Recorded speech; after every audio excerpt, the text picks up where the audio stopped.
Assalamualaikum warahmatullahi wabarakatuh.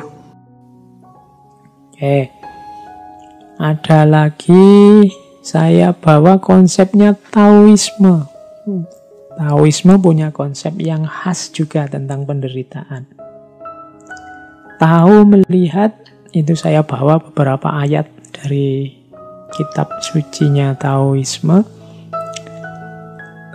Jadi Lao Tzu menyatakan yang pertama, kekayaan dan kemuliaan apabila dijadikan kebanggaan akan mendatangkan penderitaan.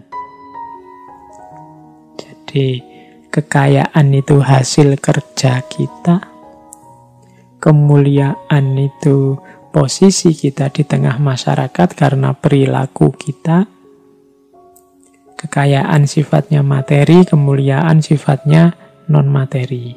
Cuma ini kalau kita jadikan dasar identitas kita yang kita banggakan, akhirnya hanya akan melahirkan penderitaan. Kita akan susah karena itu. Jadi jangan terikat, jangan melekat dengan kekayaan dan kemuliaan. Kita akan kecewa. Kekayaan apalagi lebih mudah habis, lama-lama dia habis. Kalau kebanggaan kita dasarnya kekayaan, pada saatnya kita akan sangat kecewa ketika kekayaan itu habis atau kekayaan itu mendorong kita ke dalam hal-hal yang tidak kita inginkan.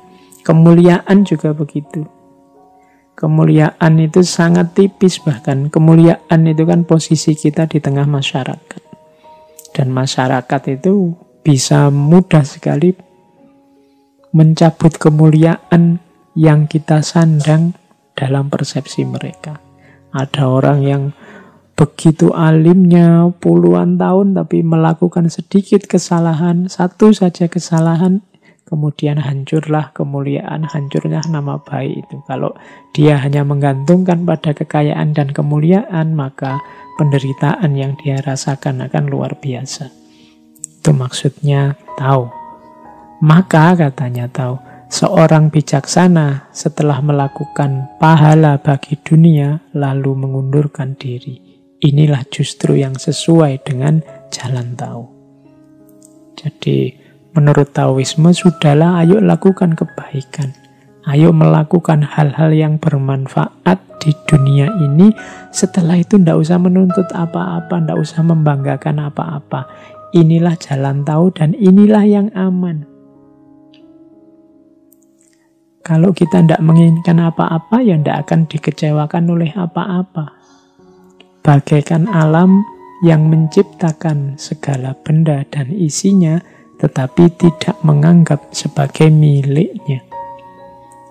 Jadi belajarlah dari alam. Alam itu memberikan banyak untuk kita, berkontribusi, memberi manfaat besar untuk hidup kita, tapi alam tidak pernah merasa bahwa karya itu, produk itu adalah haknya. Nah, jadi alam akhirnya lebih stabil, lebih harmoni. Jadi lakukan kebaikan, lakukan kebijaksanaan, lakukan banyak hal yang bermanfaat untuk dunia. Setelah itu tidak usah dihitung, mundurlah. Maka penderitaan tidak akan datang. Bekerja tetapi tidak membanggakan kepandaiannya. Berjasa tetapi tidak mengakui pahalanya. Oleh karena tidak mempunyai apa-apa, maka dia tidak pernah kehilangan apa-apa. Penderitaan lahir karena kita merasa tidak meraih sesuatu atau kehilangan sesuatu. Tapi kalau kita tidak ingin apa-apa dan kita tidak merasa punya apa-apa, ya kita tidak akan kehilangan apa-apa. Maka penderitaan juga tidak akan hadir dalam hidup kita. Ini perspektifnya Taoisme. Ternyata memang dalam hidup kita penderitaan itu lebih sering datang karena perilaku kita sendiri. Tidak sekedar karena hal-hal yang ada di sekeliling kita. Tadi saya cerita tentang novelnya Jin Young. Tiba-tiba saya teringat cerita juga serial, teman-teman mesti akrab. Ini ada hubungannya dengan penderitaan. Tiba-tiba saya ingat, sayangnya slide-nya tidak ada. Jadi kisah tentang perjalanan ke barat. Ya, teman-teman masih ingat ya dengan ceritanya Kera Sakti Sun Gokong. Ini di banyak referensi disebut bahwa cerita perjalanan ke barat itu ya gambaran tentang perjalanan jiwanya manusia. Bagaimana 4 muridnya Biksu Tong ini menggambarkan hambatan-hambatan dalam jiwa manusia yang sering mengganggu, yang sering melahirkan penderitaan. 4 ini kan, yang pertama Sun Gokong, yang kedua Patkai, Ju Patkai, yang ketiga Wu Jing, yang asalnya siluman ikan, dan yang keempat kuda putihnya. Ini kan empat muridnya sebenarnya menggambarkan komposisi jiwa dan juga karakter yang sering melahirkan penderitaan kalau tidak dikelola dengan baik. Sun Gokong ini menggambarkan pribadi yang cerdas, terampil, cerdik, tapi sering kebablasan, sering membesarkan dirinya, mengalami superiority complex, merasa bisa mengatasi segalanya. Kadang-kadang tidak panjang pertimbangannya karena dia merasa sudah pintar, sudah cerdik, sudah cerdas. Ini cirinya Sun Gokong, sehingga dia sering kesulitan di sini membanggakan keterampilan dan kecerdikan serta kecerdasannya. Orang yang mengalami seperti ini juga nanti akan banyak mengalami penderitaan. Ya, nanti Sun Gokong kan juga mengalami banyak penderitaan gara-gara ini. Yang kedua Ju Patkai. Kalau Patkai ini simbol pribadi yang fokus pada rasa, perasaan, sehingga dia nyari enaknya sendiri, ingin nyaman, memanjakan hasrat.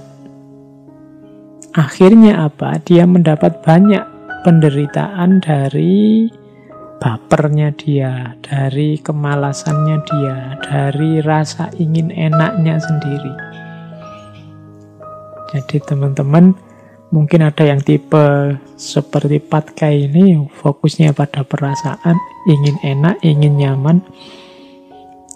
Kadang-kadang terus akhirnya jadi baper, akhirnya ingin enaknya sendiri, sehingga tidak cuma dia menderita, tapi membuat orang menderita. Oke, quote yang paling terkenal dari Patkai kan ya teman-teman, hafal ya.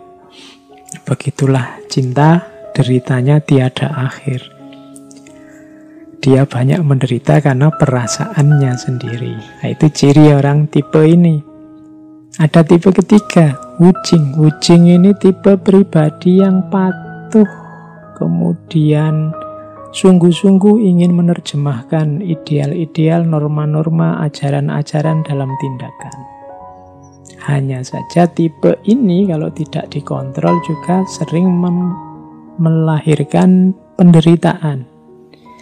Misalnya jadi tidak mandiri, ada ketergantungan pada otoritas. Jadi kalau yang lain bilang ke utara yang benar, dia ke utara. Yang lain lagi bilang ke selatan yang benar, dia akan ke selatan. Ada lagi kuda putih. Kuda putih ini simbolnya semangat, simbolnya kesetiaan, kekuatan. Tapi biasanya kualitas ini kalau tidak dikontrol dengan baik melahirkan penderitaan, terburu-buru, tidak peka, mudah terprovokasi, dan lain sebagainya. Jadi ini tiba-tiba saya ingat cerita ini, bahwa dari cerita ini juga yang pasti dari tradisi pemikiran timur kelihatan bahwa ternyata penderitaan itu lahir dari karakter manusianya, bukan dari peristiwa atau lingkungan sekelilingnya. Oke, untuk malam hari ini saya cukupkan sekian dulu. Mohon maaf kalau ada yang kurang berkenan, mungkin 1-2 kekurangan apa, mohon dimaklumi. Kalau ada kekhilafan, kealpaan yang teman-teman ngerti benernya seperti apa, ya silahkan disampaikan. Kurang lebihnya mohon maaf. Wallahul muwaffiq, wallahu a'lam bissawab. Wassalamualaikum warahmatullahi wabarakatuh.